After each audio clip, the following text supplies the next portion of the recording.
өзүнүн чөнтөгүн ойлобостон кээ бирөөлөргө окшоп, өзүнүн баягы мансабын ойлобостон усталыгы керек болуп, же болбосо кандайдыр бир байлыгын коргош үчүн барбастан ак ниети менен эл үчүн, жер үчүн иштеп бере турганына көзүм жетип, ошого сүрөп жүргөн кезим. Эми биле дейбиз, Айсара көп жылга чейин комсомолдо, кийин өзү да айтат болуш керек го, ушундай акча менен банктарда бир топ жылга чейин иштеди, бирок бир дагы лаңкасы чыккан жок. Мен ошого кубанам. Эгерде билесиңер, акча деген адамды бузат, жолдон чыгарат. Мына ошондо көп кишилер мына Айсаранын жолунда иштеген, Айсаранын кесиптештери бир тобу мына ушундай шайтандын жолуна киришип, канча жолу кантындай өздөрүн мүдүрүлдү, жаман болушту. Бирок Кудайга шүгүр, биздин кызыбыз бир да жеринде мүдүрүлбөстөн акпак боюнча жүрдү. Демек, ниети таза, алкымы ак. Мына ошондуктан эми депутат болуп барганда эмне кылат? Депутат болуп баргандан кийин жөнүндө бияктагы сонун сөздөрдү көбүртүп айтып, асмандагы айды алып беремин, күндү алып беремин дегендер барып шайлап көрдүк 30 жылга чейин. Барса эле тескери бурулуп калат, өзүнүн тигизине болуп. Ошондон улам биздин азыр көңүлүбүз калып, ишенимибиз аларга тыйылбастан шайлы болсо эле шайлоодон шайтан оюну болуп калды. Ошондуктан ел журтубуз жакшы ишене албай калды. Кимди шайлап атабыз? Бирок өзүбүздө күнөө болбот. Себеби бизди 30 жылга чейин ошондойго алып барды. Биринчи баягы улуу муундагылар билет болуш керек. Биринчи кирсам менен башталган. Кирсам берип, 2 кирсам берип, бир жуп галош менен башталган.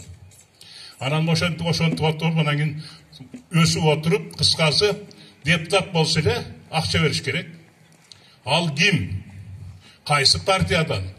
Өзү колунда келеби, келбейби?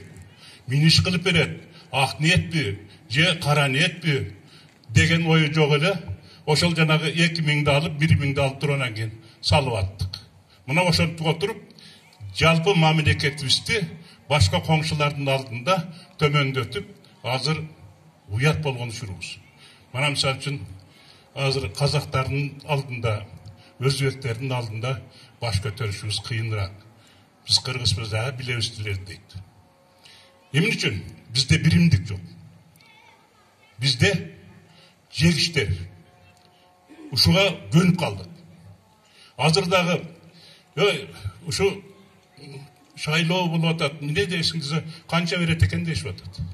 Айланай, канча берет экен менен ушул абалга келдик го деп айтып атамын эми.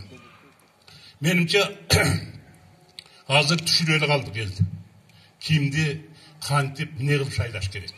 Элдин мүнөзүн, элдин тиги ой пикирин, элдин турмушун оңдой турган мыйзам жазалат. Аны кантип коргойт? Өз билдеси. Ал эми Айсара бул финансист, экономист. Көп жылга чейин банкта иштегендиктен ошолордун бардыгын ак-чүкүсүнө чейин билет экономика боюнча. Демек, мына ушундай, мына кыз келиндер отурат, көйгөй Кыргызстан боюнча пособия деген. Шунчалык жаман. Көйгөй барыбызда жанагы банктан акча алабызго менеле кредит деген. Кредитте дагы жол конусту шылып алып коет. Тияктан 2% менен келет экен, а бизге азыр жакшынакай болуп калган 22%. Ошонун үчүнөн 2% ага келсе 2% 20% каяка кетип атат. Тартипке келтире турган мыйзам керек. Аны үчүн эмне билиш керек? Мени жөнөтсөңөр барып турганын билбейм, чын айтыш керек да. Кантип мыйзам жазыш керек, мени кантип оңдош керек.